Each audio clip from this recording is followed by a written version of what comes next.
Hello again and welcome back. Let's have a recap of our top stories. The UN's envoy to Syria is demanding an investigation following a massacre in the town of Houla. Kofi Annan is visiting the Syrian capital Damascus and will meet with President Bashar al-Assad on Tuesday. Britain's former Prime Minister has become the latest to testify at the Leveson inquiry into media ethics. Tony Blair said that there is nothing wrong with close interaction between politicians and the press. Results are in from Egypt's presidential election. The Muslim Brotherhood's candidate will face the former Prime Minister in a runoff. And neither Mohamed Morsi nor Ahmed Shafiq won more than 50% of the vote. The second round of voting is scheduled for June.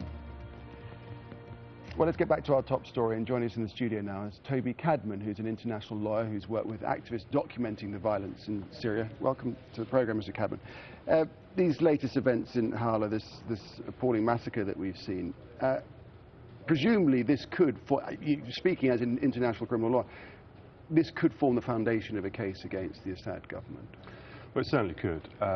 The way it's being looked at the moment, not only can it be used to bring a case against not just President Bashar al-Assad, but the regime, but also it could spurn the UN Security Council to look at this matter in more detail in terms of reviewing whether a referral to the International Criminal Court in The Hague is necessary and whatever further sanctions can be brought as a result of this. And if referral to The Hague is deemed necessary, really, what difference does it make? I mean, we saw it happened in Libya, didn't it? It didn't make any difference to Gaddafi. He didn't just say, all right, well, I'll give up then. Well, it's certainly not expected that Assad would just simply step down and hand himself over to the ICC. But I think what needs to be understood is an ICC referral does not relate to an individual. It's the situation that would then be referred to the International Criminal Court.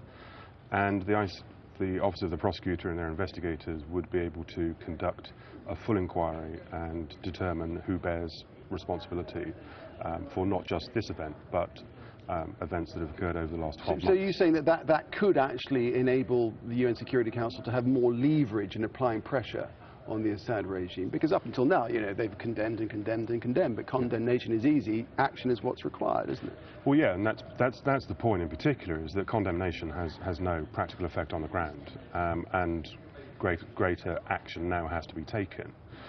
I don't necessarily believe that you're looking at the same situation as we looked at in Libya. Certainly in Libya, it forced Gaddafi into a corner, and arguably the violence escalated once and rather foolishly, in my view, the prosecutor coming out announcing who was going to be the subject of arrests.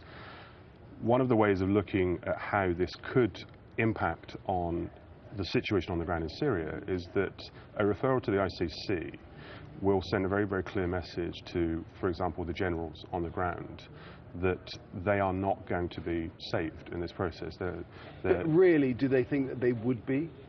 Well, if they end up on the wrong side of this? Possibly not, but up until now, as you've said, the strong words and the strong condemnation is all we've seen, and then they've been protected by China and Russia. And they do believe that they will continuously be protected. If there is a referral to the ICC, then that will send a very, very clear message. And I would imagine that many of the senior military and civilian leaders are fully expecting a Yemen-type situation with Assad being granted immunity and a transition taking place. But those lower down would actually be subject to prosecution. Now, if that's the case, then one would hope that following a referral, that many of these generals would then start to defect, and that would have a practical impact on the situation on the ground. So when Kofi Annan is in town meeting President Assad in Damascus, is this the sort of thing that he will be talking about to apply pressure? I would imagine so. I mean, there has been a great deal of criticism as to the Kofi Annan plan in any event, and you know, having very, very few monitors, not having the right capacity to actually investigate. And you know, one has to distinguish between what is effectively considering whether the peace plan is being complied with and actually conducting an investigation into crimes being committed. The Kofi Annan team is not there to conduct criminal investigations. That will have to be a follow-on process, and that's one of the things that I've been involved with for some time. But there needs to be far greater support of the Kofi Annan plan. There needs to be greater capacity to deal with forensic investigation. For an event such as this, there have already been allegations that there have been attacks on both sides.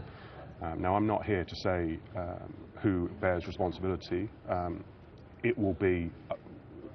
It's a process that will have to be looked at.